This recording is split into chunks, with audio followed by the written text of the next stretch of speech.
চিরে পার করিতে নেব আনা আনা তোমার বেলা নেব। দেশ স্বাধীনের পর যাদের হাত ধরে বাংলা চলচ্চিত্র ঘুরে দাঁড়িয়েছিল তাদের মধ্যে অন্যতম নায়ক ফারুক। পুরো নাম আকবর হোসেন পাঠান দুলু। বাংলা সিনেমার সাদা কালো যুগের কথা শুনলেই নায়ক ফারুকের নাম মনে ভাসে। লাঠিয়াল সিনেমার দুখুমিয়া কিংবা সখী তুমি কার সিনেমার ধনী যুবক, পর্দায় তিনি ছিলেন অনবদ্য। ওরে নীল দরিয়া। 1966 সালের 6 দফা আন্দোলনের সময় সক্রিয়ভাবে রাজনীতিতে যুক্ত ছিলেন আকবর হোসেন পাঠান দুলু। তার নামে ছিল 37টি মামলা। কাছের এক বন্ধুর পরামর্শে চলচ্চিত্রে কাজ শুরু করেন। বন্ধু বলেছিলেন চলচ্চিত্রে কাজ করলে মামলা থেকে কিছুটা রেহাই পাওয়া যাবে। এরপর নবাবপুরের একটি হোটেলে চলচ্চিত্র সংশ্লিষ্ট কয়েকজনের সাথে আকবর হোসেন পাঠানের পরিচয় করিয়ে দেন পরিচালক এইচ আকবর। নাম বদল করে রাখা হয় ফারুক।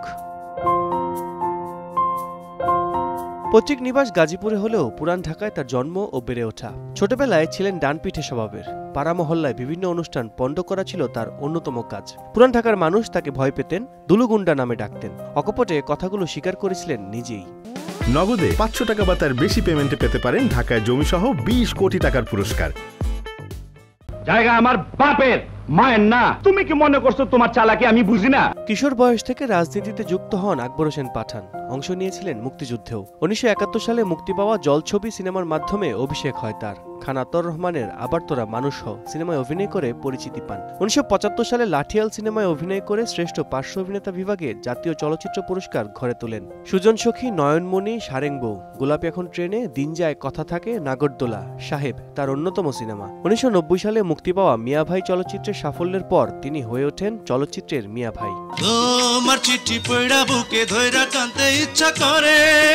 70 ও 80-র দশকে জনপ্রিয়তার তুঙ্গে ছিলেন নায়ক ফারুক। 2016 সালে জাতীয় চলচ্চিত্র পুরস্কারে আজীবন সম্মাননা পান। 2018 সালে একাদশ জাতীয় সংসদ নির্বাচনে বাংলাদেশ আওয়ামী লীগের হয়ে ঢাকা 17 আসন থেকে জয়লাভ করেন মিয়া ভাই।